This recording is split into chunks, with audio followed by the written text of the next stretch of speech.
In terms of Sharon Tate, for me, she feels like the kind of light and optimism in terms of if she's a kind of theme around this film. For you, when you were approached and asked to play her, where did you start with her? It was very clear in the way that Quentin had written her that she really was more of a presence throughout the film and very much to bring, like you said, that hope, that optimism, the light, kind of show the wonderful parts of Hollywood in 1969. And for you, sir, I think that one thing that people forget about Mr. Tarantino is he's an extraordinary director, but he's also an exceptional writer. And I wanted to ask what your response was when you first read the script and what it was that tipped you over to say yes to play Cliff. Well, first of all, when Tarantino calls, everyone says yes, no question. Okay. But on the immediate read, it's pretty. It's so specific, his writing. It's pretty evident what the shape, the flavor, the tone of the thing. Yeah. So it's automatic. He makes it really easy for us. And Leo, for you, in terms of this character, there's so many layers to him and so many parts that you have to play as an actor. It's a film within a film. It's all that kind of stuff. Does he encourage you to kind of bring as much of it yourself to the table as what's on the script? I would say a combination of both. The amazing thing about getting to work with Quentin is all the reference that he gives you, not only from his own, from history, from his own imagination, but actually getting to watch films. I mean, it's truly an educational process.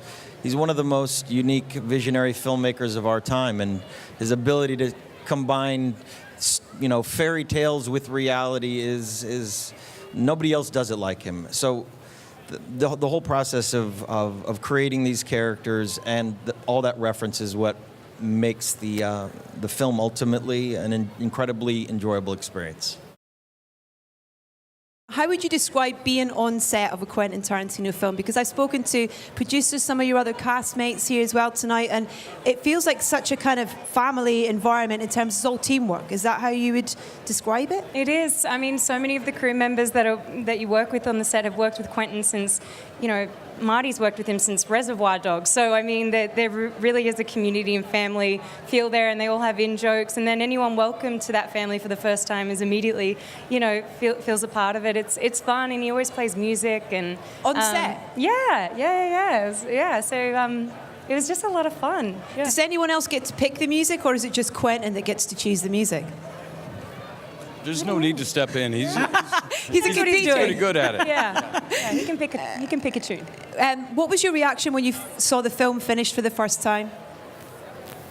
Pleased as punch. Tarantino always brings something fresh and something new and very unique.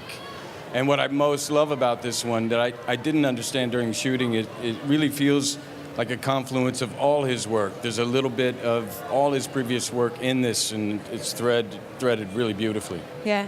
And Leo, in terms of for you for this character, what was the preparation that you did? I believe that you kind of stepped into the world of a particular TV star that Quentin was a big fan of. Yeah, as Brad was saying, it's really an homage or a love story to the industry. And Brad and I in this film play characters that are sort of voyeuristic, where the culture has left us behind, the industry has left us behind, and we're watching the changing of the guard, so to speak. So it was interesting to not only to step into this time period, but to play two guys that are sort of on the outskirts, trying to fight, trying to still survive within the industry that they love. But it really is a love letter to Hollywood and Los Angeles.